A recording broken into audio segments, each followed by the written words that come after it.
पार्थाय प्रतिबोधितां भगवता नारायणेन स्वयं व्यासेन ग्रथितां पुराणमुनिना मध्ये महाभारतम् अद्वैतामृतवर्षिणीं भगवतीम् अष्टादशाध्यायिनीम् अम्ब त्वामनुसन्दधामि भगवद्गीते भवद्वेषिणी। ओम श्री व्यास महर्षये नमः। ओम श्री परमात्मने श्री कृष्णाय नमः।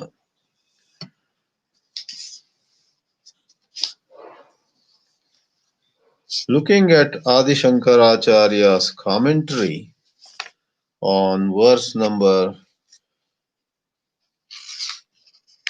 21 of the second chapter of Bhagavad Geetā, we find that Bhagavan Bhashyakara, the commentator, as we call Sri Shankaracharya, is very particular on our understanding the division between a stage of life where we are eligible for karma and we ought to do karma, and then a later stage for which most of us may not be eligible, that is a different matter, but a later stage where we are neither eligible for karma nor should we get into karma.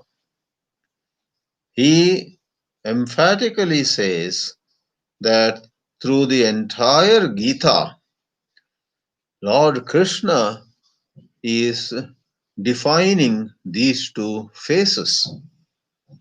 People must understand that there is a time for action and then there is a time for withdrawal from action to go into contemplative life. So in this Bhashya portion, we saw how the Purva Pakshi, the opponent, vehemently argues with the Siddhanti, trying to say that karma can never be given up. Our attachment to action is like that.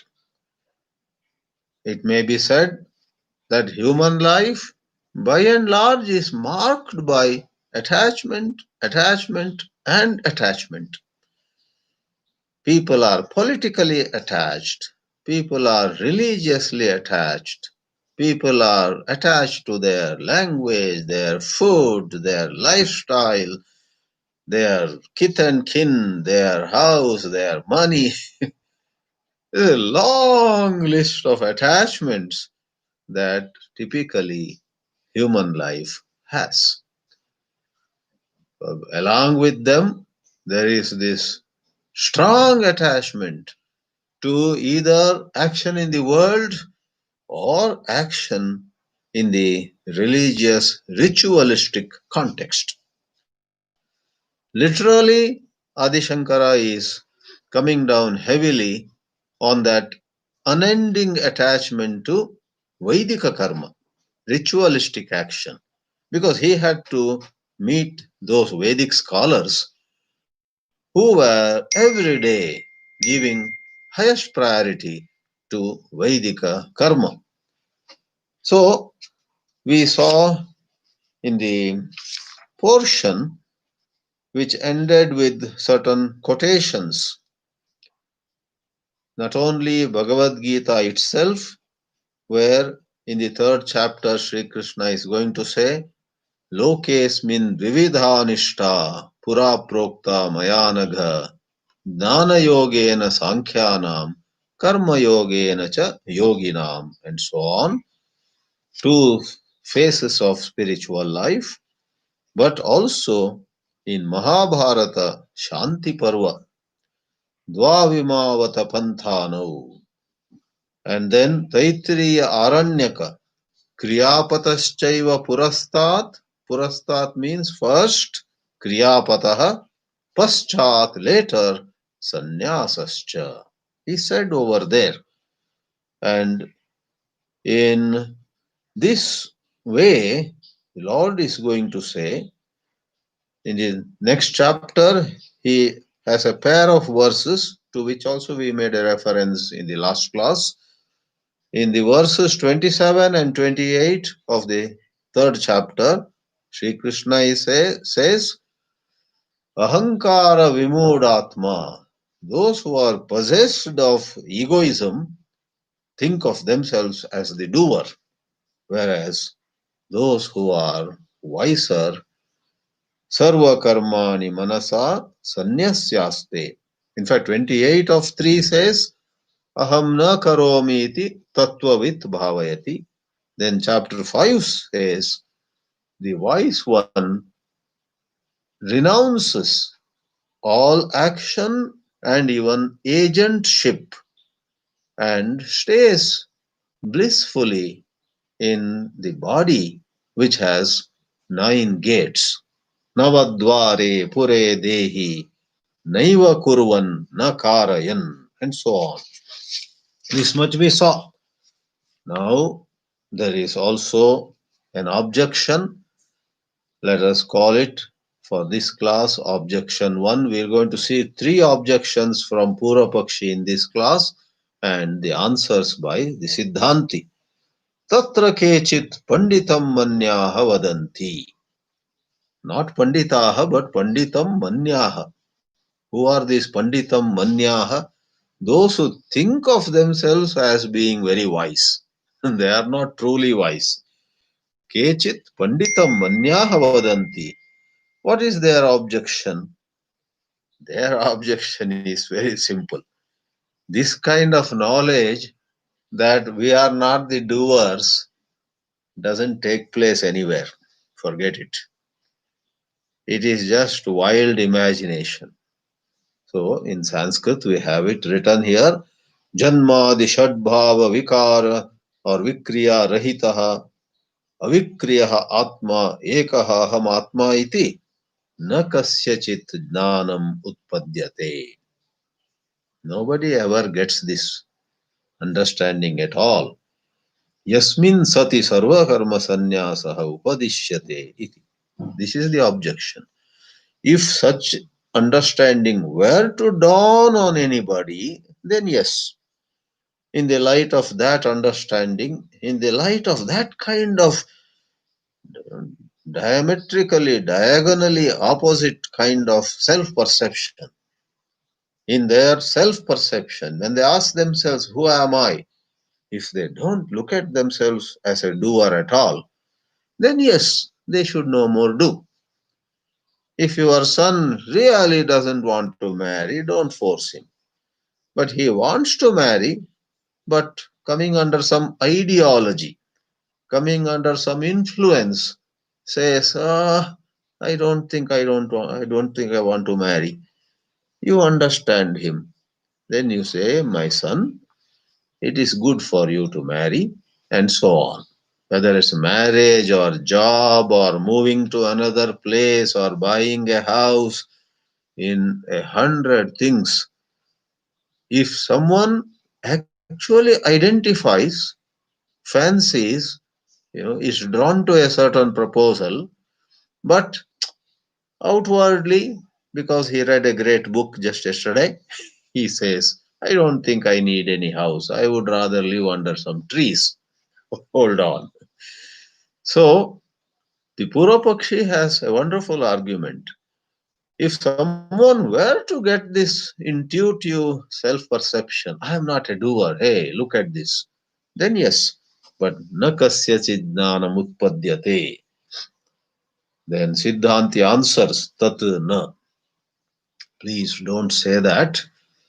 And the line of argument that the Siddhanti, whom I call the champion of the system, the main argument he takes up is, if you say so, then you are insulting the Vedas. Najayate ityadi shastra upadesha anarthakya prasangat. What is anarthakya?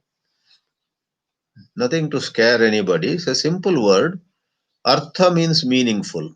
Anartha means meaningless. Anarthasya bhavaha anarthakyam. A situation where the scripture is meaningless. Shastra upadesha anarthakya prasangat. To say such knowledge doesn't take place in anybody would be an insult to the Shastras. You are talking of Shastras as meaningless. You see, the traditional belief is not a single word in the Vedas or these holy texts is meaningless. Everything has a meaning. The Karmakandis would like to argue that every bit of the Vedas is for action only. Amnayasya kriyartatvat is a sutra in Jaimini's, Karma Mimamsa. Amnaya means Veda. The entire Vedas are meant for prompting us to do this or that action. Amnayasya kriyartatvat. But the Vedanta says not quite. Maybe 95% of the mantras in the Vedas are meant to initiate action, but the Upanishads take a different approach. That is to renounce actions and to celebrate one's self knowledge. I am ever free. I don't have to do anything. I don't need to get anything. I cannot lose anything. I am Purna. This is the Upanishadic wisdom. So here we have Yathacha Shastra Upadesha Samarthyat Dharma Adharma Astitva Vijnanam Karturuscha Dehantara Sambandha Vijnanam Utpadyate. We do agree that lot of Vedic portions touch upon dharma and adharma. This is right, that is wrong. Do this, don't do that, and so on. And for that doer, dehantara sambandha, going to another body, rebirth, etc. And all that is stocked in a whole lot of Vedic portions. We don't deny. But there is a portion, tatha, in the same way, tatha, shastrat, from the same body of Vedas, if you were to look for certain portions, references to the Upanishads, tasya eva atmanaha, that very self, going deeper, avikriyatva, akartrutva, ekatva, adi vijnanam. Some portions of a book of physics may say the rays of light never bend, they go in straight line. But read more physics, read advanced physics. The same physics will say when rays of light are passing by heavy objects like huge planets and so on, they do bend. Of course, light rays bend when they change from medium to medium. That is different. Refraction. From air, the light enters a glass of water, the light bends. That is refraction. But otherwise, ordinary physics teaches you that unless the medium changes, it's moving in vacuum only, or it's moving in air only of the same density, it's moving in water only without the medium changing, light rays go in perfect straight line. This is ordinary physics. But advanced physics says even if it is traveling in vacuum, as it passes by some heavy planets, the rays of light do bend. Likewise, Upanishads are like advanced portion of Veda. It is said, Shastrat Atmanaha Avikriyatva Akartrutva Ekatva Vijnanam Kasmat na utpadyate iti prashtavyahate. Those so-called wise people have to be asked. Te prashtavyaha. We must ask them. The Purvapakshi becomes silent. But then he says, yes, another objection. This is objection 2 for today's class. Earlier one is such knowledge never takes place. Now it is karana agocharatvat iti chet. But how can knowledge of the self take place when the self is again and again described as not an object of any instrument, eyes, ears, or even mind, and so on? So, for knowledge to take place, something should be coming before the means of knowledge. Karana agocharatvat. The Siddhanti says, no. Who said it is not knowable? In Brahadaranyaka Upanishad, there is a line, Manasa eva anudrashtavyam. For that matter, in Kathopanishad also, you have Manasa eva idam aptavyam, nehana nasti kinchana, and so on. But Acharya Shankara here chooses to quote from Brahadaranyaka, Manasa eva anudrashtavyam. So, at places it is said, Vang manaha agocharam. The truth of our existence is beyond both vak. Vak is speech and all sense organs, organs of action, and manaha is mind.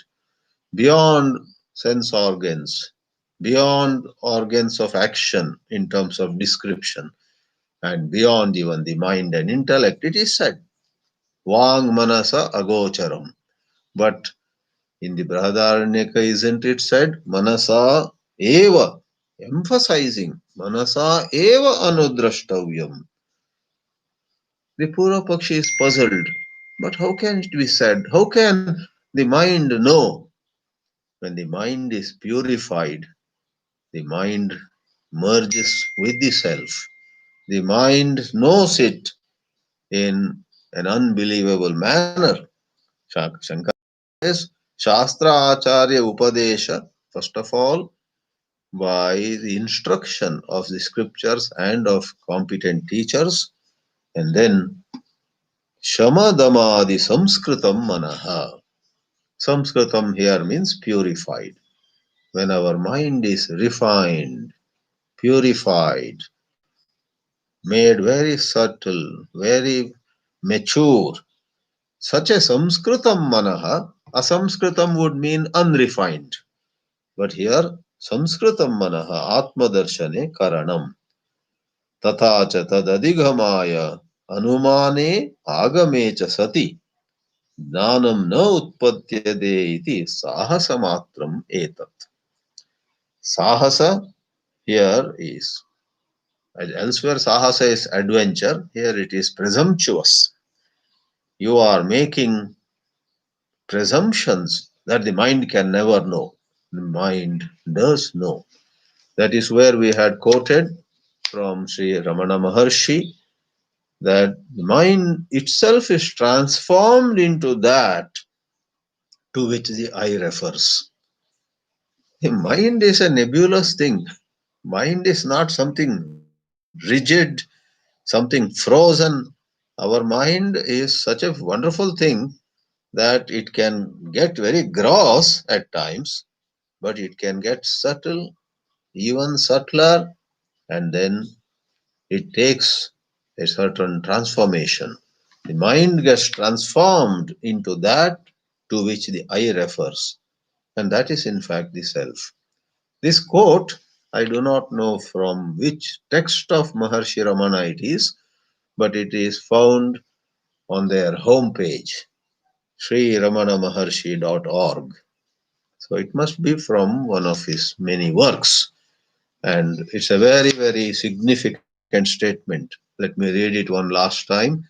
By a steady and continuous investigation into the nature of the mind is transformed into that to which the I refers. And that is, in fact, the self. So we can appreciate this apparent contradiction The self is beyond mind, and somewhere else the self can be known by the mind. There is a Mahatma in Kurukshetra, that town called Kurukshetra in Haryana. You know, some of my friends have gone and met him. I too had seen him a couple of times. That man puts it in Hindi in this way. When there is enlightenment, he says, बोध को बोध का बोध होता है. Bodha is a Sanskrit word, it's in Hindi too. Bodha is that conscious principle. The conscious principle becomes aware of awareness. बोध को बोध का बोध होता है. Bodh is Gyan.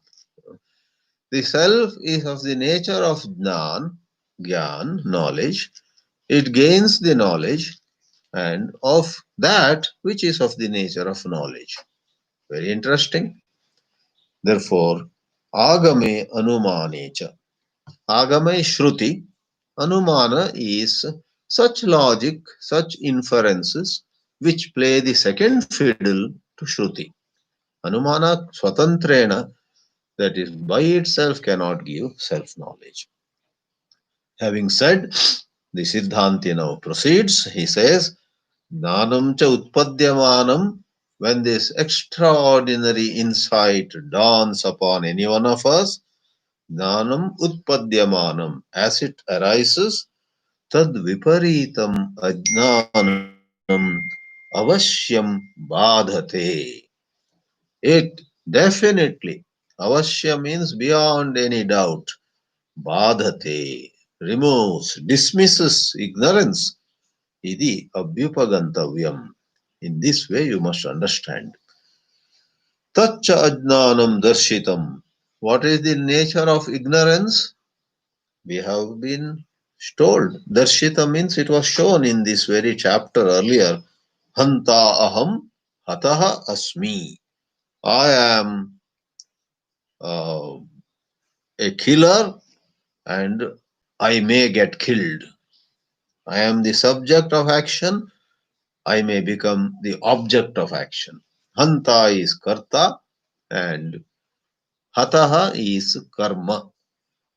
Ubhau tauna vijanitaha. Sri Krishna came down heavily on those who think of themselves as either the doer or the object of a deed. Ubhau, both of them do not know, he said. Atra cha atmanaha hanana kriyayaha kartrutvam karmatvam hetu kartrutyancha ajnana kritam darshitam. So here also in this particular verse, kam ghatayati hanti kam was said in verse 21, and referring to that Bhashyakara says, atracha, here also in this very shloka, the pure self is described as not involved in either doing something or in becoming the object of something, or even hetu kartrutva, a third thing. See, kartrutva, karmatva, hetu kartrutva. What is hetu kartrutva? Getting something done. You don't do, but you ask somebody to do. Prompting. So that is also dismissed. You are no way involved in anything. That is the idea. Taccha sarva kriyasu api samanam kartrutvadehe avidya kritatvam. Therefore, as you rise in your spiritual understanding, those very great activities that were glorious at one time become different in your outlook. You will see them differently. With a gentle smile, you may say, yes, at one time I too was so excited about them. I too thought all those actions, including social service and so on, I too thought that is what noble life is all about. But there is a higher level of nobility. In this world, people who have done extensive social service. Mother Teresa, Baba Amte in Maharashtra, and so on. Day before, many of you might have seen the shocking news. The granddaughter of Baba Amte commits suicide. You see, that is another dark side of a whole lot of enterprises or activities. When you get closer, scholarship, social service, or excellence in this subject, eminence in that field, awards, prizes, recognition, all of them don't mean everything. So, this granddaughter also apparently was very much into the same social service which her grandfather had initiated. Baba Amte should have received so many awards somehow, because these awards and Nobel Prize, etc., have their own dynamics. But Baba Amte was a very great social worker in Maharashtra who worked even with lepers and the downtrodden, and his life was an example of exceptional service to humanity. So, with all due respect to all of them, that is not the be all and end all of human life. The Vedanta is uncompromising in saying that if you are a servant of humanity, or you care for animals, plants, you care for environment, you have done exceptional service in certain fields, we certainly respect it. There is no question about it. But the highest is self knowledge, self realization, to know who you are. And it is said, therefore, Sarvakriyasu samanatve or samanam. So, from the highest point of view, the least trace of doership is avidya only. So, among people having that ignorance, these people who do lot of service are indeed worthy of great respect. That we admit. Vikriyavan hi karta atmanah karma bhutam anyam prayojayati kuru iti. To make somebody do something, you need to undergo a vikriya in yourself. That is why doing and even getting something done are both objected. तदेतत् अविशेषेण विदुषः सर्वक्रियासु कर्तृत्वं हेतुकर्तृत्वं च प्रतिषेधति भगवान् वासुदेवः. There is a word here, avisheshena, which means without any exception. Avisheshana means in all kinds of action. Therefore, we have mentioned social service also here and there. And in order to understand it, you need the right perspective. In no way you are looking down at social service, but we say there is more to achieve. Therefore, the enlightened souls, so many of them did social service to continue to serve the society, but enlightened people primarily are anchored in knowing themselves to be birthless, deathless, consciousness principle, which is actionless also. So it is said, avisheshena, in all kinds of action. Vishesha here means exception. Avisheshena, without any exception. Sarvakriyasu kartrutvam hetu kartrutvam cha pratishedati. Lord Krishna dismisses. If someone truly is enlightened, then that person, if you have the eyes to see, he is anchored in something totally different, on a different level altogether. Vidushaha karma adhikara abhava pradarshanartham. Abhava means absence. There is no eligibility in that learned person. Remember my three levels: C, who level C, level B, level A. Level A are enlightened. They are not discussed here. But between C and B, the discussion is taken up. Who are this B? B is the category of those of us who have developed a clear understanding of how the eligibility has expired. I am no more eligible for karma. So it's an intermediate transitional stage. You have a deep appreciation of the akarta atma, though you have not really burnt away, you have not really eliminated your idea of doership, but you have begun to see the falsity of doership. Therefore, this level B is the category of interest here. Karma adhikara abhava pradarshanatham. Obviously, everywhere it does happen like that. There is a time when you could not figure out what sannyasa is. Then there is a time where you do get excited about sannyasa and you find your eligibility. You find that you have greater and greater aptitude for sannyasa. Then you actually become sannyasi. So there is a level or a category B. All the discussion is to urge people in category B not to look back at category C. They should look ahead, and by going for Brahmachintana, category B would be exclusively into Brahmachintana. They become bhikshus.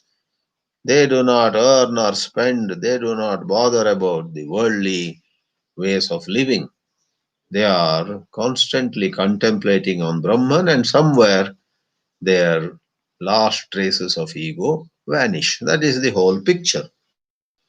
All right. There is a last portion in this Bhashya.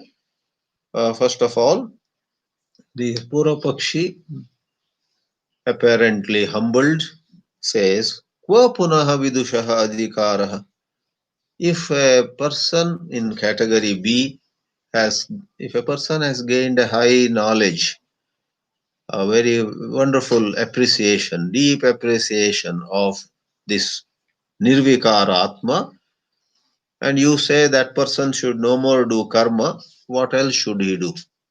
Kasya kva punaha tasya adhikaraha. Tasya adhikaraha kaha kva. Kva means where. Where does he belong then? Acharya answers, Etaduktam purvameva. We have said this before, but we don't mind repeating. If you are asking again, Jnana yogena. They must be in Jnana yoga. They must say goodbye to Karma yoga. Karma yoga is for those who have not much clear appreciation of Brahman. They may talk, they may attend Vedanta classes, they may conduct Vedanta classes also. This mind of ours is very deceptive.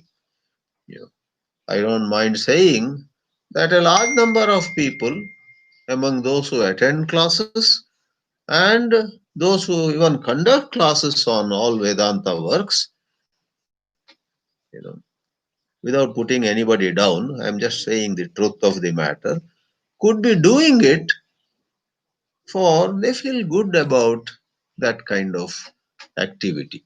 They feel a certain piety about themselves. We are noble people, we are sattvic people, we are religious people, you know. We are spiritually minded people, we are good people. They would like to think of themselves as a good human being, good praja, a good citizen, right? The mind is very deceptive.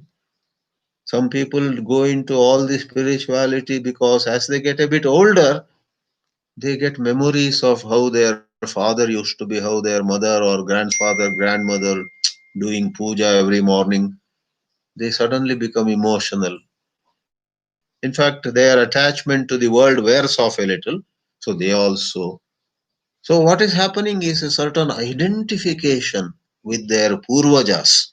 After all, it's biology, it's nature. It's psychology that all of us have certain special regard for our parents, for our grandparents, and so on. Not to make it very long, if you come to know, if one of you comes to know, let's say, that your grandfather had gone 5 times to Kashi, and with one of his visits he stayed 3 months by the bank of Ganga, most likely you will have a desire. I must at least go once. My grandfather, I have heard, went many times. I must at least go once. He spent 3 months on the bank of Ganga. I will stay at least 3 nights, 3 days. He stayed in like a sannyasi. I am not such a virakta. I'll find a very good place of stay there with nice food available. But meditate on the bank of Ganga, maybe in the morning as the sun rises. In Uttar Pradesh, where I lived for some years, there is a saying, Subah e Banaras, Sham e Awadh. The morning of Varanasi is great, I believe, and the evening of Lucknow, Awadh is Lucknow, you is great for whatever cultural reasons. Subah e Banaras, Sham e Awadh. There's some saying like that. So to sit on the bank of Ganga in the mornings in Varanasi and look at sunrise, look at the pujas, rituals going on, and so on is considered as a special experience. Now, coming back to the topic, the identification, you know, with the I am a religious person makes you go to level C, mind you. In order that you are in level B, you must let go of your belonging to this family, being grandson or granddaughter of such and such person. You must let go of all self descriptions. Don't sit on the bank of Ganga in Kashi and say, I am the grandson of so and so who had come and spent 3 months here 60 years ago, and so on. Rather, sit on the bank of Ganga and say, I am Satchidananda Atma. Not anybody's grandson, not anybody's grandfather, not Brahmin or Kshatriya, not Vaishya or Shudra, not Westerner or Indian, etc. Drop, drop, drop. Is that easy? Is it easy even for Vedanta teachers to do so? A Vedanta teacher also finds it extremely hard to let go of his personal self descriptions.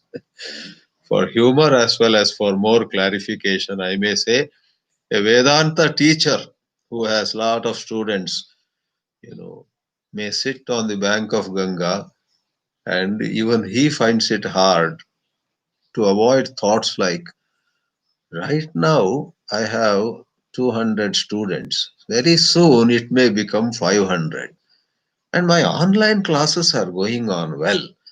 Maybe I should now onwards go into online classes only.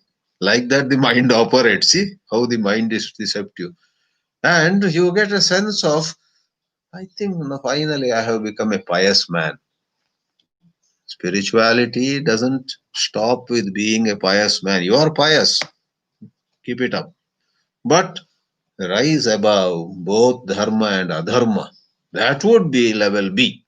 Otherwise, you are in level C, like a good karma, good karmi, karma kandi, doing a lot of punya karma. So Vedanta is way above punya karma. Please note, that's the point we are trying to again and again say. Punya karma is great, but there is something greater than even punya karma. That is Shuddha Jnana. Alright. एतदुक्तं पूर्वमेव ज्ञानयोगेन सांख्यानामिति तथा च सर्वकर्म संन्यासं वक्ष्यति. Sri Krishna will say also in chapter 5, सर्वकर्माणि मनसा संन्यस्य iti. Now the Pura Pakshi says, yes, I have a point, sir, if to make. Please, you quoted that shloka from chapter 5. I'm glad you did.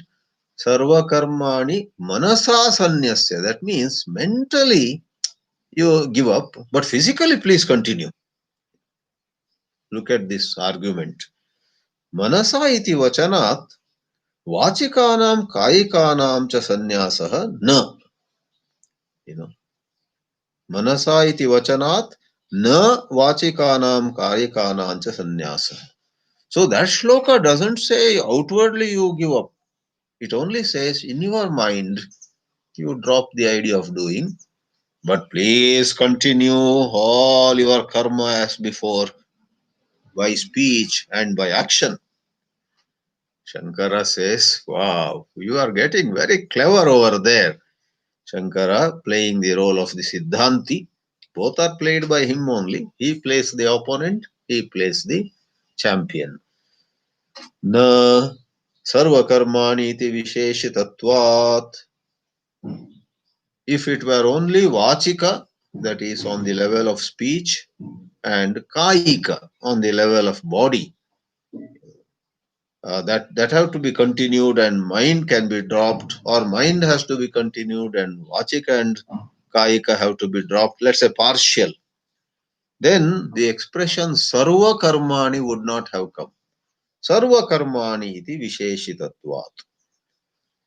But then Purvapakshi doesn't give up so easily. He says, sir, sarva means all, but apply that adjective all to all mental actions. All can again refer to mental, all mental. Don't give up vocal and physical action. Siddhanti says, na mano vyapara purvakatvat vakaya vyaparanam. Vyapara here means activity. Our vocal activity and our physical activity follow our mental activity. Therefore, that argument that give up mentally but carry on vocally and physically doesn't hold water. Manovyapara abhave tat anupapattehe. Tat here stands for tesham. Vachikanam, kayikanam. Tat anupapattehe. It would not be possible. And Bhashyakara says, Shastriyanam Vakkaya Karmanam Karanani Manasani Karmani Varjayitva Anyani Sarva Karmani Manasa Sanyasya iti chet. Oh, sorry, this is Purvapakshi's view. One more dimension Purvapakshi raises. Sir, let us take it this way.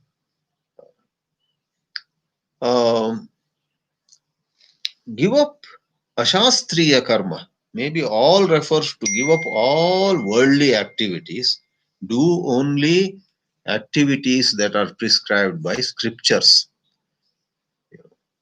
Like some of us do say, right? Nowadays, I don't do any mundane activities. I go to temples, I go to pilgrim centers, I go to Vedanta classes. Nowadays, I have given up worldly activities. So we make a division between worldly activities and the word used here is Shastriya Karma. Purvapakshi, in his attempt to somehow, stay in the field, says, Shastriyanam Vakkaya Karmanam Karanani Manasani Karmani Varjayitva Anyani Karmani Sanyasya. Giving up other karmas. Bhashyakara, playing as the Siddhanti, comes down very heavily. Naiva kurvan na karayan. Multiple words hitting again and again on the point that all actions are given up in that intense contemplation. Be exclusively contemplative.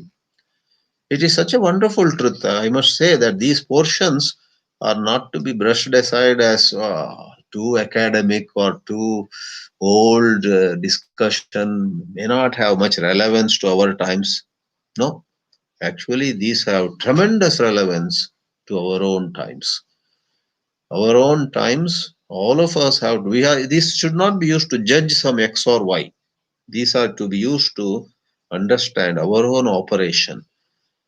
In modern times too, so-called sannyasis, so-called among all of you, some of you may be, maybe looking at yourself as neck deep in Vedanta, totally into Vedanta. Examine again.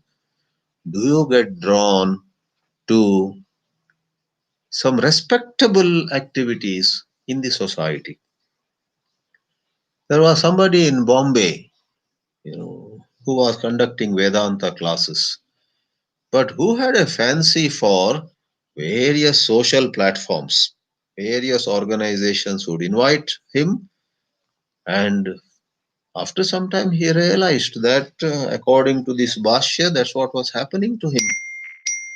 He was actually more and more fond of going on various platforms, interfaith. Some church would invite him, some Islamic organization would invite him, and all those places he would go and he would speak. Then one day the truth dawned on him that in the process, my own anchoring in the Atmajnana is taking a back seat. I am comparing Quran with Gita, I am comparing church Bible with Gita, or I am any other, not only religious, even somebody from you know some social worker, some Ambedkar follower would invite him, then he would study Ambedkar and Vedic literature and try to find some common ground. So it shows that the mind can be deceptive in numerous ways. In an earlier class, I had mentioned of somebody who went for homeopathy. He had all the intention to completely devote himself to self inquiry, but because people appreciated his contribution in homeopathy, nothing wrong with it, but to that extent, his great his great plan of conducting self inquiry took a backseat. Homeopathy is good service. He was able to cure people and contribute towards health. We do respect it. So, naiva kurvanna karayan sarvakarma sannyasah ayam bhagavata uktaha marishyataha na jivataha iti chet. That's one more objection. So, though I said three akshepa objections, the third one has some subdivisions. Maybe giving up all action is prescribed for somebody who is about to die, not when you are up and active. That is the objection by Purvapakshi now. No jivataha. The Siddhanti says, no, please don't so think so. Navadvare pure is an expression in the chapter 5 shloka. Sarva karmani manasa sanyasyaste sukhi vashi, navadvare pure naiva kurvanna karayan. So there is a reference to being in this body of 9 gates. The 2 eyes, the 2 nostrils, the mouth, and the 2 ears, and the genitals, the anus. So they add up to 9. In Kathopanishad, it becomes 11. Brahmarandra and some navel are also added. So Ekadashadwara or Navadwara, whichever way, the number of gates is not important, but the body is compared with a city having some gates where perceptions come in, actions proceed out, and so on. Navadware pure dehi asteti visheshana anupapattehe.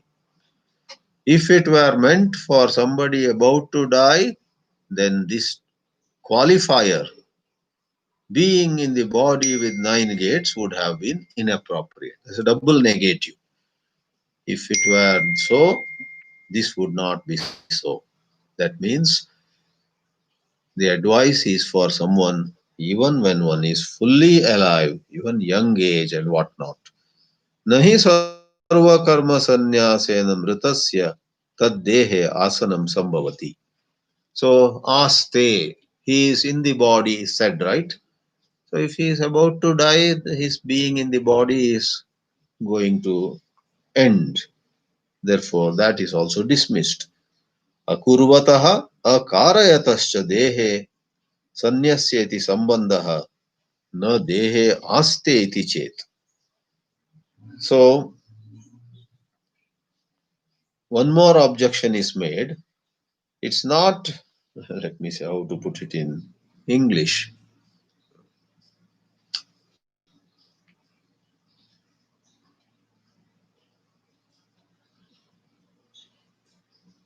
Yes, the English word would be depositing, sanyasya.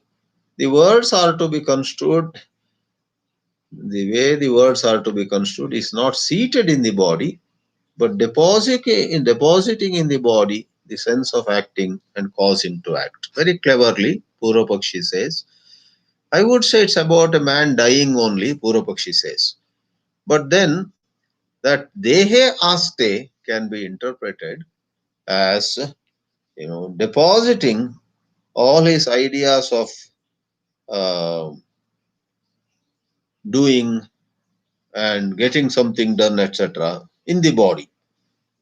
Shankara says, do not go on twisting the sentences yet another way, in yet another way. Sarvatra atmanaha avikriyatva avadharanat asana kriyayascha adhikarana apekshatvat. Depositing or being actually seated require the adhikarana, the body, and tad anapekshatvatcha sannyasasya. Whereas the renunciation that we are talking of is irrespective of the body. It's a state of mind, it's an outlook, it is an understanding, and we are asked to stay in that understanding and just say goodbye to the life of being an agent, being at the driver's seat of action or getting something done. Finally, संपूर्वस्तु न्यास शब्दः अत्र त्यागार्थः न निक्षेपार्थः. That depositing idea, because sannyasa can mean depositing. Many of you know the word shilanyasa. For a new building to come up, when uh, first time a stone is laid ceremoniously, it's called shilanyasa. Foundation stone is laid, and then the whole construction begins. So there also shilanyasa, samyak nyasa. So depositing.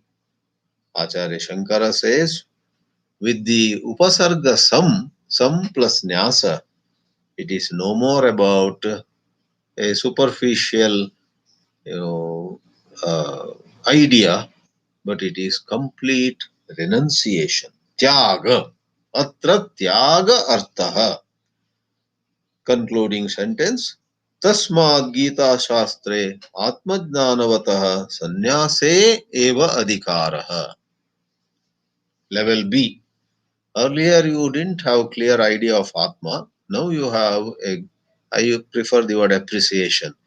You are able to very deeply, very extensively appreciate what it means to be the pure self.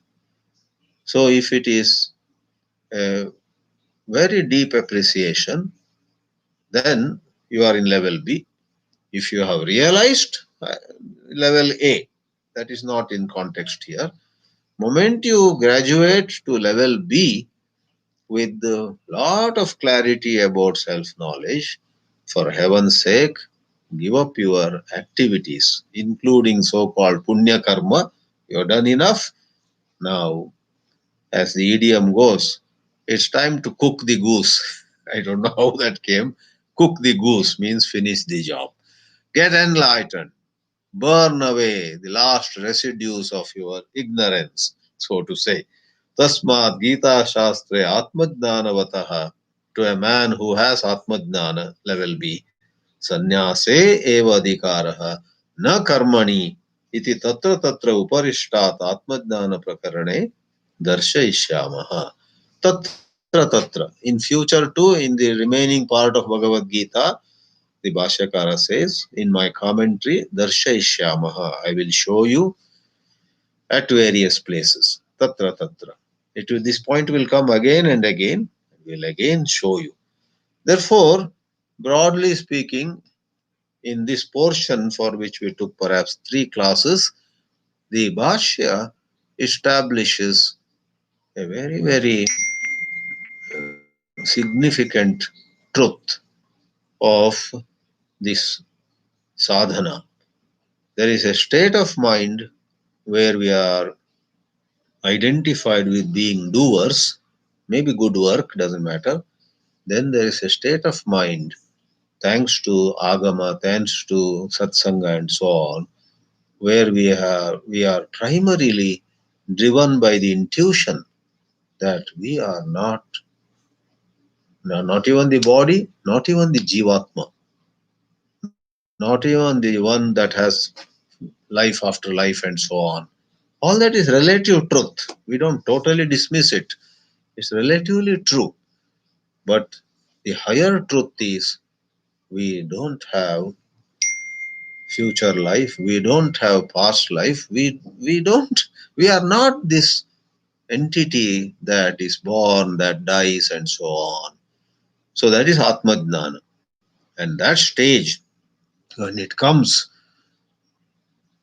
don't be careless.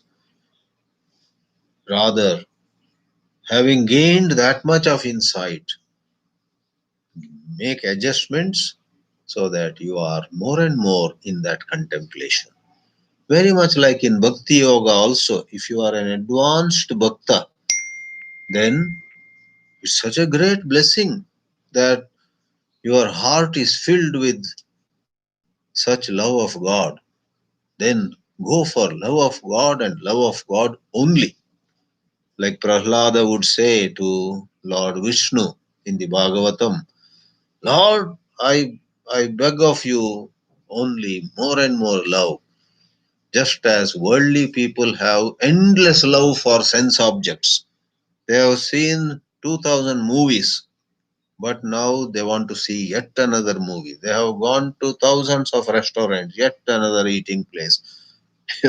He says, Ya pritihi avivekanam vishayeshu anapayini tvam uh, give me that love to you like worldly people have towards objects, sense objects. There's a wonderful prayer which is quoted by Vidyaranya in Panchadashi and so on. Tvam anusmarata same hridayat mapasarpatu. Very wonderful shloka. So there's a lot of parallel between bhakti and jnana, but we are presently considering the jnana yoga. Om Namo Bhagavate Vasudevaya.